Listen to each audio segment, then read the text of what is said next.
అన్నమాట. ప్రెజెంట్ ఇప్పుడు కాంగ్రెస్ గవర్నమెంట్ నడుస్తుంది అంటే మీ గవర్నమెంట్ నడుస్తుంది ఎలా ఉంది పాలన?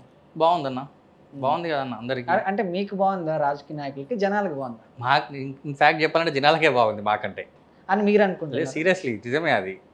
జనాలకే బాగుంది అన్న, మాకేం బాగాలేదు.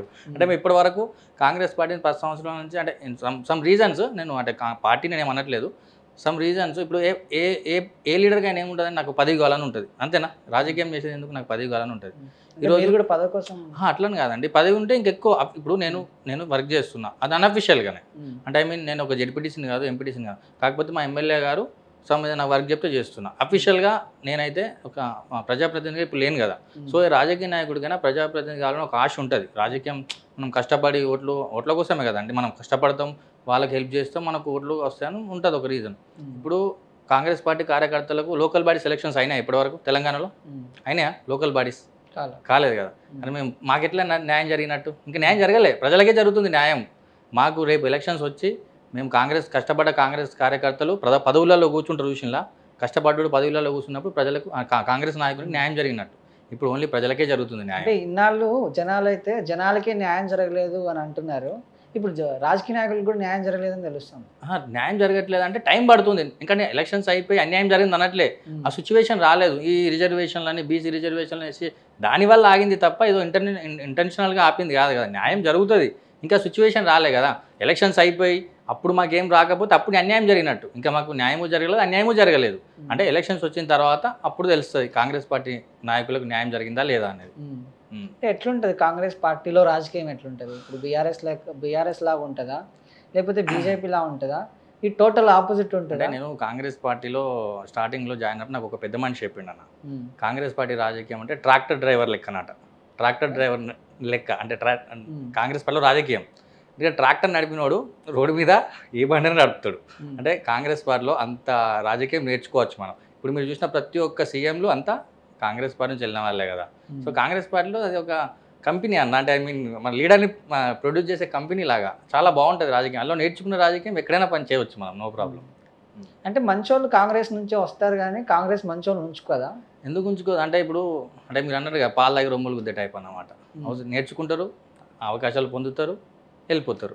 అది వాళ్ళ బిహేవియర్ అన్న, మనం ఏం చేయలేము దానికి. లేకపోతే మీది ఎట్లా ఉంటుంది మరి?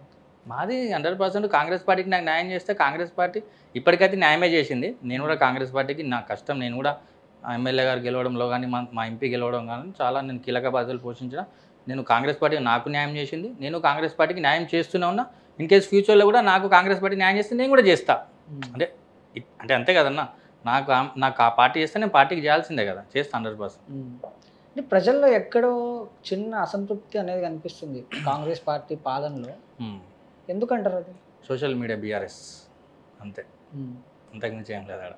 అంటే పాలన సరిగ్గా జరుగుతుంది, ప్రొజెక్షన్ సరిగ్గా లేదంటారా? అదే ఎందుకు లేదన్న, ఉంది బరాబర్. ప్రతి ఒక్కరు కాంగ్రెస్ వాళ్ళకు సోషల్ మీడియా లేదా? ఉంది.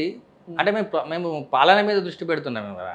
అంటే మాకు అవసరం లేదు కదా, అంటే బీఆర్ఎస్ని అటాక్ చేయాల్సిన పాలన మీద దృష్టి పెడితే అయిపోయాయి. వాళ్ళ పని ఏంది మమ్మల్ని పాయింట్అవుట్ చేయడం, మా పని ఏంది ప్రజలకు పని చేయడం. అపోజిషన్ పని అది కదా. ఇప్పుడు ప్రభుత్వం చేసే పని, ప్రభుత్వం సరిగ్గా పని చేయకుంటే క్వశ్చన్ చేసే రైట్స్ అపోజిషన్కి ఉంటాయి. అంటే ఇప్పుడు అంటే ప్రభుత్వం మంచి పని చేయాలంటే బీఆర్ఎస్ పార్టీ చెప్పిన పని చేస్తే మంచి పనిలా? బీఆర్ఎస్ పార్టీ చెప్పిన అప్పుడు చెప్తే ఒప్పుకుంటారు కావచ్చు మేబీ. అంటే ఇప్పుడు అంత సిస్టమ్ అన్న, ఇప్పుడు మన కాంగ్రెస్ ప్రభుత్వం అంటే ఎట్లా ప్రజలకు మంచి జరుగుతుందో వాళ్ళ పాయింట్ ఆఫ్ వ్యూలో వాళ్ళు చేస్తారు. అది బీఆర్ఎస్కి నచ్చాల్సిన అవసరం లేదు కదన్న. కొన్ని వాళ్ళు చెప్పిన పనులు చేస్తే అప్పుడు ఒప్పుకుంటారు కావచ్చు మేబీ, అంతే కదా. అంటే బీఆర్ఎస్ పాయింట్ ఆఫ్ వ్యూ కాకుండా జనాల పాయింట్ ఆఫ్ వ్యూ చూసినా కూడా హైడ్రా అని చెప్పేసి, లేకపోతే రకరకాలు. ఇప్పుడు హైడ్రా అంటే ఇప్పుడు మీరు వర్షాకాలం కదా, ఇప్పుడు చూద్దాం అంటే చాలా వరకు ఇప్పటికీ అంటున్నారు అంటే ఈ హైడ్రా వల్ల అంటే ఇళ్లలోకి వాటర్ వచ్చే పరిస్థితి లేదు, డ్రైనేజ్ వ్యవస్థ క్లియర్ అయిందని ఇప్పుడు సోషల్ మీడియాలో అది కూడా ట్రెండింగ్ ఉందన్న, చూడండి ఒకసారి. కాంగ్రెస్ లేదండి ప్రజలు అంటే లేదు 100% అంటున్నారు సోషల్ మీడియా. మీరు ఏదైతే సోషల్ మీడియా అంటే అదే సోషల్ మీడియాలో చెప్తున్నారు కదా. అంటే ఇప్పుడు హైడ్రా వల్ల అంటే వర్షాలు కొట్టిన ప్రజలు ఇళ్ళకి ఇల్లు వచ్చే పరిస్థితులు, డ్రైనేజ్ వ్యవస్థ క్లియర్గానే ఉంది, కొంచెం సెట్ అవుతుంది ఇప్పుడు అని. మనం ఒక 1-2 years చూడాలన్న హైడ్రాని. అంటే ఒక రెయినీ సీజన్ చూస్తే ఇంకో రెయినీ సీజన్ కంటే డిఫరెన్స్ కనిపిస్తాయి కదా పోయిన బీఆర్ఎస్కి ఇప్పటికి. అంటే అది ఒక డేర్ స్టెప్ అన్న. మరి జనాలు ఎందుకు బీఆర్ఎస్ మెచ్చుకుంటున్నారు? ఎందుకు మెచ్చుకుంటే ఓట్లేసేవాళ్ళు కదా అన్న, మెచ్చుకుంటే ఓట్లేసేవాళ్ళు. అప్పుడు మీ సోషల్ మీడియా వేయించలేదు కదా మొత్తం, మీ వీళ్ళ సోషల్ మీడియా ఏం చేసిందన్న మరి అప్పుడు?